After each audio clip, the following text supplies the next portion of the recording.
official in the U.S. Trade Representative's Office, Steve Gill. Thanks for joining us, Steve. Hey, Scotty.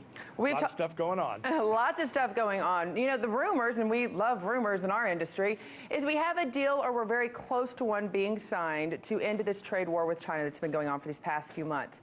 Do you think these indictments will have an effect, however, on that deal?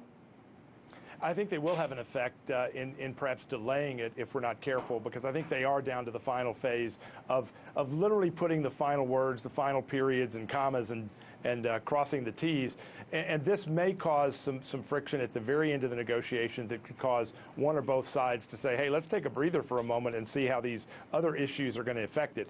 I don't think that the indictments in the GE case and the MD Anderson case and others are intended to have an impact. I think the timing is that the Justice Department has been focused on dealing with alleged Chinese espionage for a while, and that this is coming to a head at a critical point in the negotiations, not because they're trying to affect the negotiations, despite the fact that it may affect the negotiations. Well, you're talking about from the U.S. side. How do you think the Chinese actually perceived these arrests and the timing of it?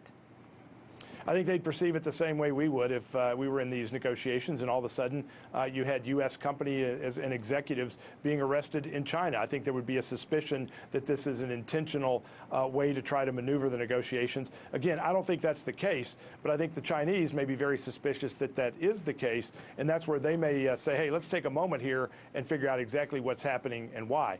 And in the midst of all of this, you have the Chinese flexing their muscle, clearly moving to have a greater role in the world economic stage as they're doing deals, as you point out, in Britain and other locations. They're clearly moving more into the international economic arena at a time that we're trying to negotiate a deal with them.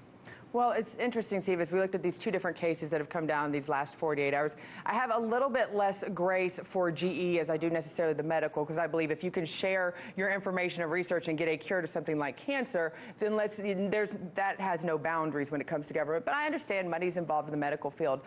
Here's my question when it comes to GE. A lot of people do believe that less government in business, including these deregulations, should happen. It's actually better for business.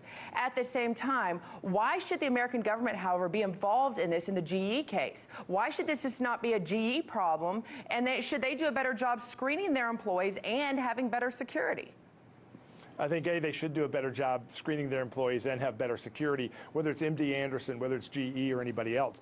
I think the distinction I would draw here is if you're talking corporate espionage, where competitors are trying to steal data or information or get information about what your company's doing or going to do next, that is more in the private sector. In this case, the allegations are that the Chinese government itself was involved in the espionage, was involved in stealing the data. And I think that's what crosses the line here. Is there government involvement, whether it's the Chinese, whether it's Germans, whether it's the Israelis? When you've got government involvement in it, that's where you get the national security component being raised. And I think we need to know more about whether and how much the Chinese government itself was involved in this, if they were involved at all. Well, real quick, I've got to touch on this UK rollout and then welcoming Huawei and 5G. Do you think that's going to have any effect on the U.S.-UK relations? And did they really have any other choice but to allow Huawei in, considering they're in such chaos right now with the EU? Did they really want to make an enemy out of China at this stage?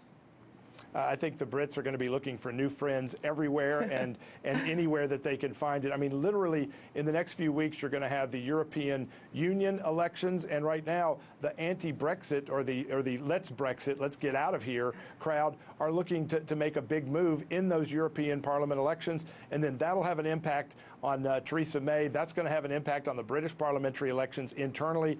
It is a chaos situation politically, and guess who's going to show up just a few weeks after they have the European Union elections in Britain at the invitation of the Queen for D-Day ceremonies? Our own Donald Trump. Well, I will tell you this. You always show up regardless of what party it is and turn it into a party. But more importantly, you're a friend to this show. Thank you so much, Steve, for joining us. Thank you.